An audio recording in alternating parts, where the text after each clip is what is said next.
안녕하세요. 저는 30대 중반 여자입니다. 저희 엄마 아빠는 저를 혼자 임신하셔서 결혼하셨고 20살 때 쟤를 낳으셨어요. 엄마는 지금으로는 너무 어린 나이였을 때 저를 낳고 키우셨고 3년 후에 남동생까지 낳으셨습니다. 우리 네 식구는 씁쓸하지만 남들처럼 화목한 날들을 보내지 못했어요. 어렸을 적부터 아빠는 술에 의존하여 집안을 항상 공포 분위기를 조성하셨고 저희 가족들은 항상 아빠에게 위협받고 살아야만 했습니다. 엄마는 아빠에 대해 감정이 안 좋아 남자 잘못 만난 본인 신세 타령을 하시며 아빠를 미워했지만 술 안 마셨을 때 아빠는 절대로 나쁜 분은 아니셨어요. 비록 경제적으로는 능력이 좋으신 분은 아니었지만 정이 많으셔서 사람들을 좋아하시고 자식들을 많이 아껴주신 사랑 많으신 자상한 분이셨습니다. 우리 딸 너희들은 아빠의 보물이야. 아빠가 너희를 얼마나 사랑하고 있는지 잘 알지. 내 새끼들 봐서라도 아빠가 얼른 정신을 차려야 하는데 미안하다. 아빠가 짊어진 삶의 무게가 왜 이렇게 힘든지 모르겠다라고 말씀하시며 아빠의 내면 고뇌를 나누었습니다. 뭐가 그렇게 괴로우신지 어릴 적 제가 본 아빠의 모습은 많은 날들이 술에 젖어 있었고 저의 남매는 원래 아빠 모습을 잘 알았던지라 그런 아빠의 모습이 참 마음 아팠습니다. 그리고 어느 날 충격적인 광경을 목격하고서야 왜 아빠가 그리도 괴로워했는지 알 것 같았습니다. 바로 엄마와 삼촌의 충격적인 관계 때문이었어요. 아빠는 형제가 많으셨습니다.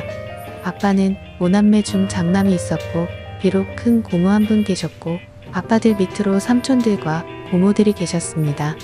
비록 가정에서는 화목하지 못할 지언정 저는 양가 부모님들에게는 기대하고 고대했던 첫 손주로서 부모님들과 친척들에게 사랑을 듬뿍 받고 자랐습니다. 후에 태어난 제 동생도 장손으로서 큰 사랑받고 자랐고요. 하지만 그런 저희들을 예뻐하면서도 유독 거리를 두시는 분도 계시더군요. 바로 아버지의 동생인 둘째 삼촌이라고 부르기 싫은 둘째 삼촌 그 짐승만도 못한 사람이었습니다. 엄마는 삼촌이 왔다면 얼굴에 유독 화색이 돌았습니다. 얘들아 삼촌 왔다. 오늘 우리 집에서 편히 쉬시고 가라니까 너희는 오늘 거실에서 자고 삼촌은 방에서 주무시게 알겠지라며 엄마는 저희에게 일러두었습니다. 둘째 삼촌은 문수업을 했던 터라 가끔 저희 집에 들러서 하룻밤을 자고 가는 일들이 좀 있었는데 원래 저희는 단칸방에서 살다가 제가 첫 전학교 1학년 됐을 때 방 2칸짜리 빌라로 이사 갔거든요.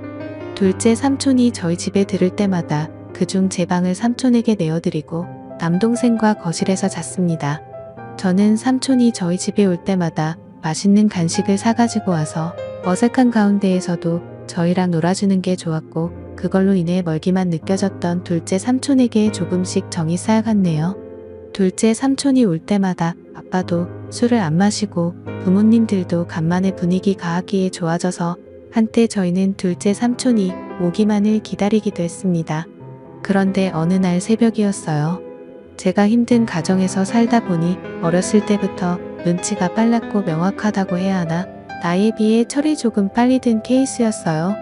당시 동생은 자고 있었고 그날따라 이상한 느낌을 본능적으로 느꼈는지 새벽에 눈이 번쩍 뜨이더라고요. 그런데 마침 엄마가 화장실에서 물 내리는 소리와 동시에 나오는 것이었습니다. 아직도 안 잔다고 뭐라고 잔소리할까봐 저는 얼른 눈을 감아 잠든 척을 했는데 이상한 일이 일어났습니다. 엄마는 저를 가만히 보시다가 조심스럽게 몸을 움직이며 안방이 아닌 바로 삼촌이 자고 있는 제 방으로 들어가는 것이 아니겠어요. 어린 나이임에도 불구하고 저는 그게 심상치 않은 일임을 본능적으로 알았습니다. 저는 순간 등이 쎄해지며 무슨 촉이었는지 조심스럽게 몸을 일으켜 숨죽여 제가 앞으로 다가갔습니다. 저희 집 방문 이어술에서 잘 닫히지 않았는데 그 탓에 열려있는 작은 틈으로 전 훔쳐보게 되었습니다. 그리고 여태까지도 평생을 트라우마로 남은 잊지 못해 그 장면을 목격하게 되었습니다. 형수와 시동생으로서 금기시한 일들을 벌이고 있었습니다. 저는 너무 놀라 어떻게 해야 할지 그 자리에서 얼어붙고 말았습니다. 그때 거실에서 동생이 제가 곁에 억지로 허전했는지 음하며 자세를 뒤척였고 이 소리를 들었는지 그들은 모든 행동을 멈추고 엄마는 재빠르게 문매무새를 가다듬더군요. 저는 들킬까 싶어 제자리로 돌아와 다시 자는 척을 하며 누웠고, 엄마는 어두움 속에서 추악함을 가린 채 아무 일도 없었다는 듯 안방으로 돌아왔습니다. 저는 그때부터 아무에게도 말 안 하고 혼자 생각이라는 것을 했는데, 오래 고민 끝에 나온 결론은 단순하게 모든 진실을 밝히자라는 것이었습니다. 그렇게 해버리면 어린 마음의 모든 게 다 제자리를 찾고 정상으로 돌아올 것 같았거든요. 뒤틀린 이 이상한 현실에 하루도 머물고 싶지 않았던 저는 기회를 엿보다가 마침 아빠와 둘째 삼촌만 빼고 친가들이 모여 가족 식사를 하는 자리에서 제가 본 그날의 진실을 폭로하였습니다. 일목요연하고 또박또박 엄마랑 둘째 삼촌의 새벽에 제가 본 것들을 가감없이 얘기하자 엄마의 표정이 새하얗게 지으며 급한 대로 제 입을 막으려 했네요. 허나 이미 수상하니 느낀 큰 고모는 엄마를 젖혀두고 저를 방으로 내려와 차근차근 무슨 이야기인지 얘기해보라며 말씀하시는데, 저는 말하다 말고 목이 메어와 울음을 크게 터뜨리며 말을 이어갔네요. 덕택이 집안은 발칵 뒤집혔고 둘째 삼촌은 소환돼서 친척들에게 어쩜 그런 짓을 벌일 수 있냐는 비난의 의사를 맞았습니다. 이 소식을 뒤늦게 들은 아빠는 충격을 금치 못하고 둘째 삼촌과 주먹이 욱하며 한바탕 난리를 벌였고, 저의 가정은 얄궂게도 제 소망과는 다르게 파탄을 맞고 말았네요. 바로 엄마가 그 일을 계기로 제 유치원생 남동생을 데리고 둘째 삼촌과 행방을 감췄던 겁니다. 훗날 드라마나 영화에서 보는 남녀의 야반도주를 보며 우리 엄마도 동생 데리고 둘째 삼촌과 저런 도피를 했을까 생각했네요. 가뜩이나 술을 필요로 했던 아빠는 아이 술독에 파묻혀 살게 되었고, 엄마와 삼촌을 반드시 찾아내어 복수하겠다며 증오심을 닦고 다녔습니다. 아빠는 늘 술을 취한 채 정신적인 고통을 이기지 못하고 자고 있던 저를 이불에 쌓아 주수석에 태우고 어디에도 있는지 모르는 그들을 찾으러 나섰고, 그럴 때마다 저는 두려움에 떨어야만 했습니다. 지금 생각해보면 아빠는 저의 폭로가 원망스러운지도 모르겠어요. 눈 감고 귀 닫고 모른 척 했으면 어쨌든 불행한 가정이나 어이울 수 있었을 텐데, 그걸 폭로함으로써 파국에 치닫게 돼버렸으니 다 제 잘못이라는 생각이 들었습니다. 이럴 줄 알아서는 얘기하지 말 걸 그냥 아빠를 속이고 모두를 속일 걸 진실을 알리는 것만이 꼭 올바른 게 아니라고 생각을 했네요. 다행히 두어 달이 지난 후 엄마는 집에 동생을 데리고 들어왔고, 간만에 엄마를 본 저는 그간 마음 고생한 게 싹 치유되면 깊은 안도감을 느꼈습니다. 오랜만에 동생을 봐서도 너무 행복했고, 돌아온 엄마로 인해 아빠의 상태도 좀 나아진 것 같아 행복했습니다. 다만 제게 엄마가 사라졌던 후즈 남았습니다. 잠시라도 눈에 엄마가 보이질 않으면 불안해서 미칠 지경이었어요. 학교 갔다 서둘러 집에 왔는데 엄마가 없으면 빌라나 동네 인근을 다 뒤지고 다녔고, 미용실에서 파마를 하고 있거나 동네 사람들과 같이는 엄마를 보고서야 안도의 숨을 내쉬고 했습니다. 그렇지만 혹시나가 역시나 얼마 아니던 다시 나갔어요. 이번엔 동생을 내버려 두고 혼자 나갔더군요. 동생이라도 곁에 있어 좋았지만 엄마가 언제 다시 올지 기다림의 끝은 알 길이 없었습니다. 아빠는 행여 엄마한테 연락이 오면 아빠한테 바로 전화하라고 했고, 그 사이 저희 동네에서는 소문이 다 돌았습니다. 저희 엄마가 바람나서 집을 나간 것 같다고요. 툭하면 애엄마가 보이질 않으니 그럴 수밖에 해요. 저는 저희에 대해 함부로 말하는 동네 사람들이 너무 싫었습니다. 다 알고 짐작하면서도 모른 척 확인 사살하려고 저와 마주치면 꼭 묻더군요. 너희 엄마 이번에 너희 두고 또 낳은 거 맞지 않니? 세상에 어떻게 자식들 두고 모질게 나갈 수가 있어? 내가 다 마음이 쓰이네. 불쌍한 것들. 우리 엄마 그냥 멀리 돈 벌러 갔어요. 우리 가족에 대해서 함부로 말하지 마세요. 라고 둘러대면 쏘아댔지만 속으로는 가슴에 피멍들어 찢어지게 울고 했네요. 아빠는 결국 가출한 엄마를 포기하고 저희를 위해 시골로 이사를 했습니다. 다 잊고 새 삶을 꾸려보고자 아빠들 1톤 트럭을 타고 소금도 파시고 귤도 파시며 저를 앞차같이 키우셨지만 세상은 그리 만만치 않았습니다. 바로 아빠는 큰 병에 걸려버리셨고 끝내는 간경화로 제 나이 18살 때 세상을 등지고 말았네요. 그때 아빠 살아생전 모질게만 해던 제 행동이 떠올라 얼마나 피눈물을 흘렸던지요. 죄송하고 또 죄송하게만 했습니다. 아빠가 돌아가셨어도 엄마랑 삼촌은 잔인하게도 코빼기도 비치지 않더군요. 아빠를 배신하고 어디서 둘이 그렇게 잘 먹고 잘 사는지 나중에 반드시 찾아가 이 아픔 그대로 돌려주리라 다짐했는데요. 저희는 살기 위해 할아버지에게 맡겨졌다가 성인이 된 후 따로 근처에서 독립을 했습니다. 그리고 시간이 흘러 동생이 군대 갈 때쯤 저 역시 직장을 구해 대도시로 나왔고 또 다시 현실에서 적응하고 있을 무렵 난데없이 엄마 동생인 오랫동안 왕래 없던 외삼촌이라는 작자한테 연락이 닿았네요. 외삼촌이야 그건 잘 지냈지 니 아빠 그렇게 되고 동생 검사하느라 네가 누구보다 힘들었을 텐데 내 맘이 다 안쓰럽구나. 고시원 좁고 답답할 텐데 내가 보증금을 좀 대줄 테니 어디 원룸이라도 들어가 살지 않겠니? 순간 의문이 들었죠.